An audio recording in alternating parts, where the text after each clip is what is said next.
Welcome to Forbes and our Visitor Information Centre. We are on Wiradjuri land and I respectfully acknowledge the traditional custodians of the land we are on and pay respect to the elders, past, present and emerging. For more information on our local First Nation heritage, visit the Wiradjuri Dreaming Centre area. It's located on the banks of Lake Forbes in Lower Hill Street. The building we are in was once a woolshed and part of the rich agricultural heritage of Forbes. It had about 17 stands, that is 17 shearers could shear here.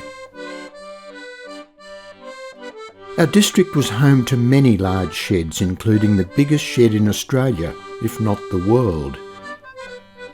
In its heyday, when Australia was riding on the sheep's back, Big Burrawong shearing shed boasted 101 stands, employed 250 men, shored 273,000 sheep and processed 5,000 bales of wool in a season. The late Fred McMahon shore well into his 70s and had tales from his father on the size of the shed and getting a job there. Old Charlie, but he was a bloody old character, you know. He was picking up down there, old Burrawong, like when it was going 101 shears there. And he said, this bloke was shearing up there, and he said he had a big beard down here, he said, oh God, he was rough. So he said, old McFella, he come there one day and he's watching him, he sacked him. And away he went, and got on his bike, and Charlie said, and he rode down along the creek, he said, and he got the razor out, and he said he shaved his moustache and beard off. And he said, come back.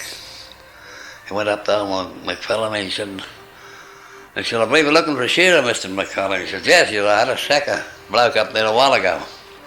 They said, you can start, take his place if you want to. And Charlie said he went up and he shore all through the shed and he said he never woke up.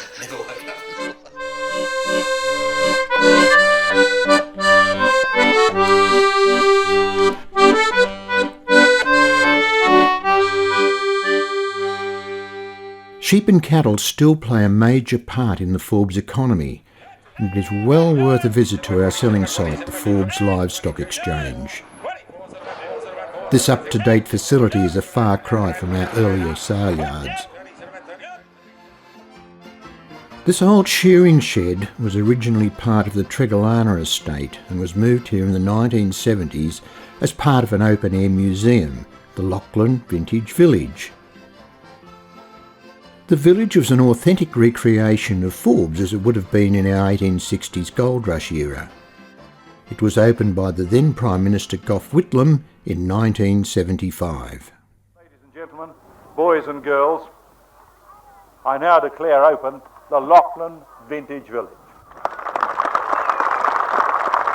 Along with other similar complexes of the era, such as Old Sydney Town, logistical and financial difficulties forced its closure.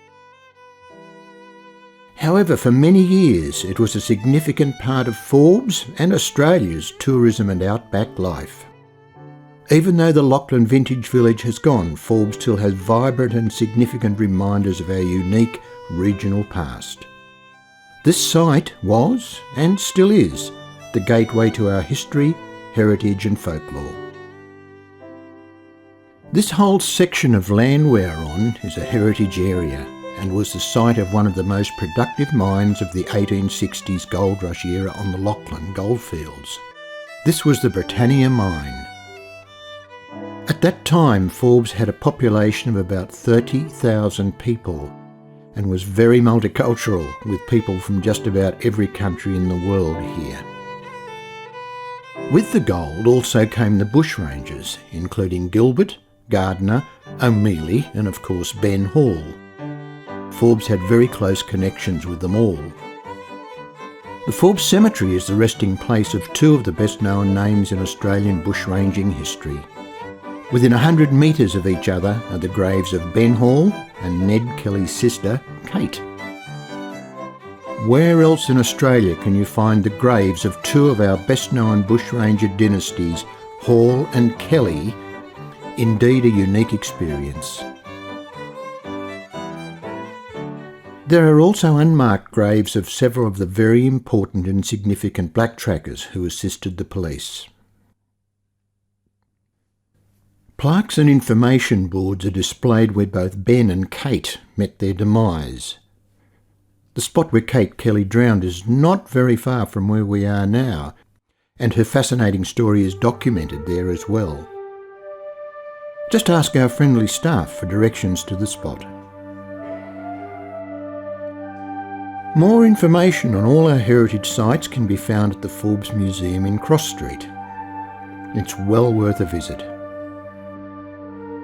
Many people believe that Forbes is the folklore capital of Australia, with an abundance of songs, poems, stories and yarns telling the tales of our area. Poets Henry Lawson, his mother Louisa Lawson, Will Ogilvie and Breaker Morant all have ties with the area and have written poems about the district.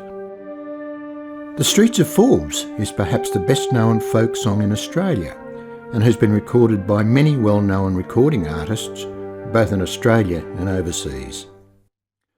So welcome to Forbes. There is so much to see and do here, and we hope you enjoy your stay.